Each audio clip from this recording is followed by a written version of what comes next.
comments nyo on sa deliberation sa budget na parang inaano nyo po ay may insertions, may hocus-pocus, and ito po, sumulpot yung Ramil Madriaga. Ito po ba itinatali nyo po doon sa nabanggit nyo rin po na deadline sa February? Sa Ramil Madriaga, Ramil, no? Ramil! Bigla na lang siyang lumabas ngayong Disyembre. Una-una, ang daming pinag-uusapan sa bansa tungkol sa ghost projects and flood control projects na peke, di ba? Alam niyo yung nangyayari, di ba? Meron kang 100 million kunwari na panglagay sa ilog mo. Yung DPWH, yung congressman, ang ginawa, gumastos siguro ng 5 million para hulungan lang ng simento. Pagdaan ng isang baha, nasira na, nakabara pa, kaya bumabaha sa ating bansa ngayon. So ang daming ganong issue ng corruption, kaya nga nag-lead ito sa pagkakatanggal sa DBM Secretary, DPWH, ES, Speaker, and everything. Anong inaantay ng taong bayan ng mga 4 na buwan na? Malaman ko ano nangyayari dito, bakit saan napunta yung mga pera na daang-daang bilyon, di ba? So, magpapasko na, hirap na yung mga Pilipino, lahat ng spotlight nakatutok sa Presidente at sa ICI, bigla naman mayroong pang-agaw ng spotlight. Yung isang nakakulong na kidnapper, bigla na naging lame na, siya ay PSG, siya ay nagtayo ng VP PSG, siya ay nagtrabaho sa NBI, NSC, ISAP, and everything, at siya ay nag-deliver na 1 bilyon na tinatawagan siya direksyon ni Pangulong Rodrigo Duterte para sa mga confirmation. Alam nyo, mapapainom ka talaga ng losartan putang ina Alam mo talaga hindi totoo Pero, dahil nga, kapag hindi tayo nagsalita ng ganito, baka akalain ng ibang Pilipino totoo. Pero alam naman natin hindi totoo. Yan yung pang-agaw ng spotlight ngayong Disyembre na ito, na hirap ang mga Pilipino. Kaya, baka timing lang rin, boss. Ramil Madriaga, pang-agaw ng atensyon sa napakaraming spotlight ngayon sa administrasyon, and yung kanyang statement, pinasa na sa ombudsman, baka gamitin pa pang impeachment sa 2026. So yan po iniisip natin. Gagamitin yun. Tayo personally, ang ina mo, Madriaga, pag talaga nagpalit ng administrasyon. Dr. Calilong, meron po kayong masabi bilang political analyst on this sa question na yon? Yes. Actually, ganito lang naman po yan talaga. No? Yung formula, yung narrative po nitong administration na to is simply anchored on 3 Ds na tinatawag natin. No? So they simply deny, they deflect, and they disorient. At the onset, ang mangyayari po talaga rito, it creates a culture of distrust and dismay, especially on the public, basically. So lahat po ito na ginagawa nila, no? Especially kapag meron talagang issue na nalalabas, alam naman natin, ang ginagawa kaagad ni Claire Castro is simple denial right away, no? Talagang dinidismiss kaagad kahit mayroong basis at mayroong talagang logic. Inaalis niya kagad talaga. And I think this is really what they're trying to do right now. The projection is very, very clear. Now, it's going to be incumbent upon us, especially tayo po na nandito, no, na nakakaunawa na into this sitwasyon. Paano natin ito ilalatag sa ating mga kababayan? Paano natin sasabihin na tayo ay talagang ginagawang tanga nitong administration na to? Sorry for the word, pero that's really how it is, no? Because the narrative is being spun in such a way na talagang wala tayong choice kundi tanggapin yung kanilang narrative. Pero I think right now with social media, with the power of the vloggers that we have here, talagang kakailanganin po natin lahat ng tulong para po ipaalam sa publiko talaga na itong layunin ng gobyerno na to, talaga yung gusto nilang gawin, simply does not have any space in our democratic reality at the moment. Yun lamang po, maraming salamat. Alright.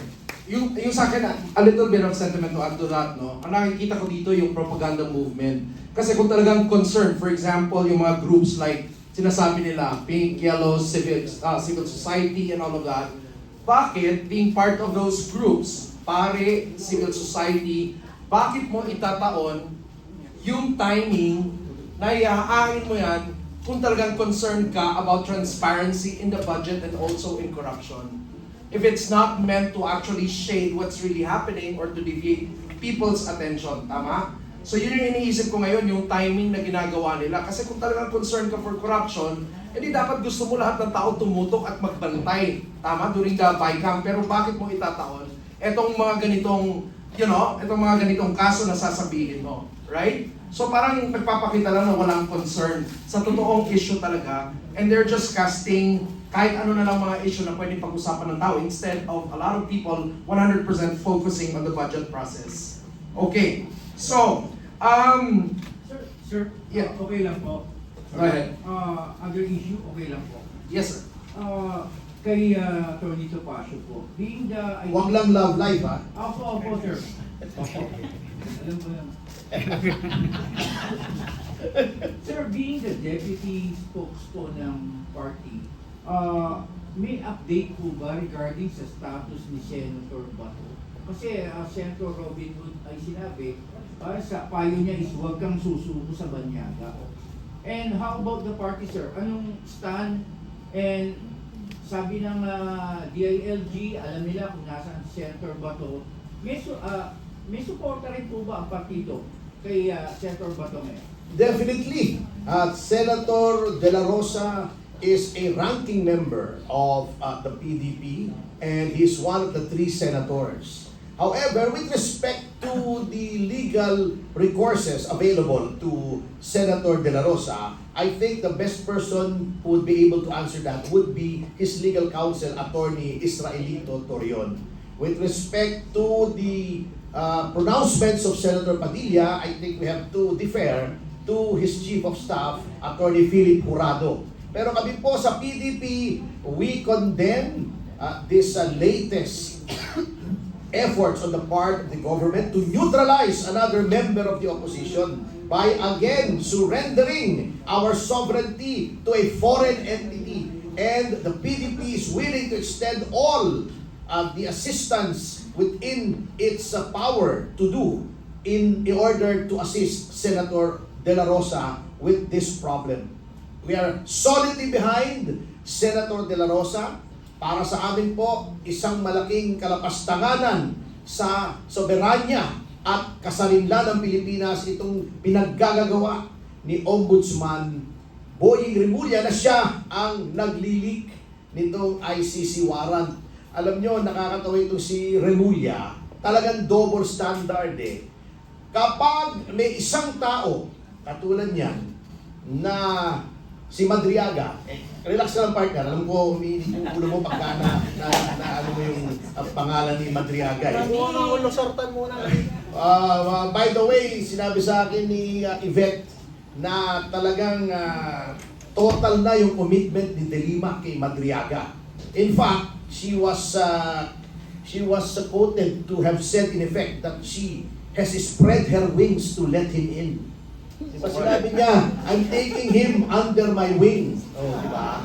So she has spread her wings to allow Madriaga to enter.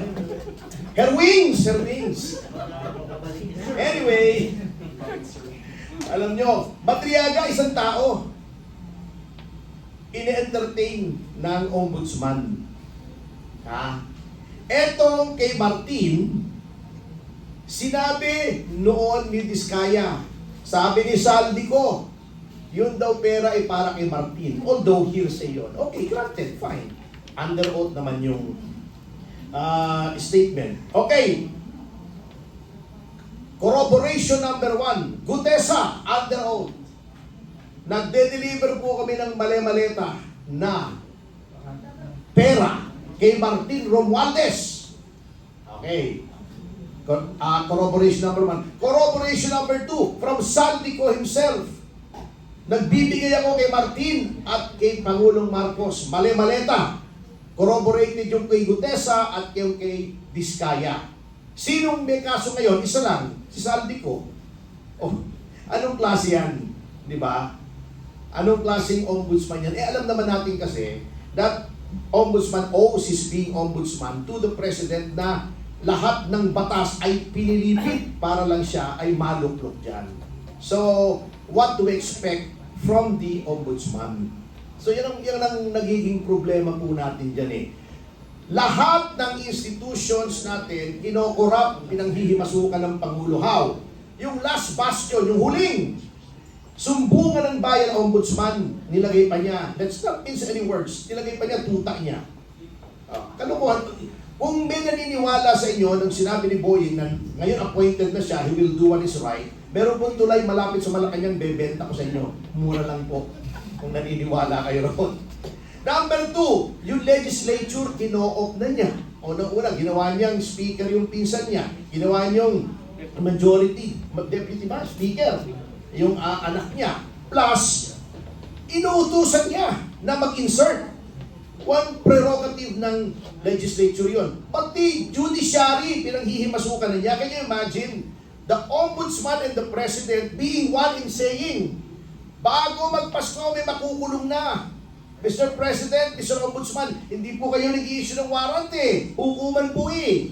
Are you telling us, kontrolado niyo rin yung hukuman na pag sinabi yung bago magpasko may warrant, teka, nakakabahala na po yan. Ha? That is very alarming. Hindi lahat po ng branches of government.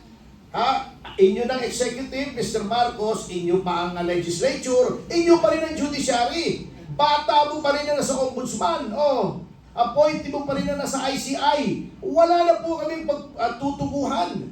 Sino pang mag-check and balance? Yan po ang nakaka-alarma sa ginagawa. Number 2, another point, ito sa budget, and this will be my last word on it, at medyo, I'm the only one standing between you and lunch. Yung sinasabi ni Professor, alam nyo, tama, okay, number 1, yung education now.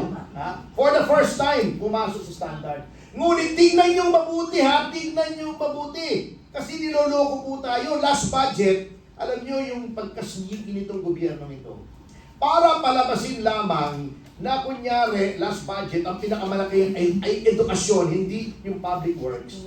Yung budget ng PNPA, sinama nila, kinompute nila sa education, sa DILG yun eh. Hindi naman sa DepEd yun eh. Yung budget ng PNPA, sinama nila sa education, sa DND yun eh. Hindi naman sa DepEd yun, pero para lang palabasin na mas malaki education kesa sa DPWH, sinama nila yun nung kinompute nila, okay, ito yung education, no? Nung tinignan ko, teka muna, bakit pati PMA at saka PNPA? May mga sariling departamento. Kaya tignan pa rin natin, Prof, ha? Baka pinaglululuko tayo yung mga taong yan, ha? O baka Claire Castro na naman, yung farm to market roads daw, may kinalaman sa health.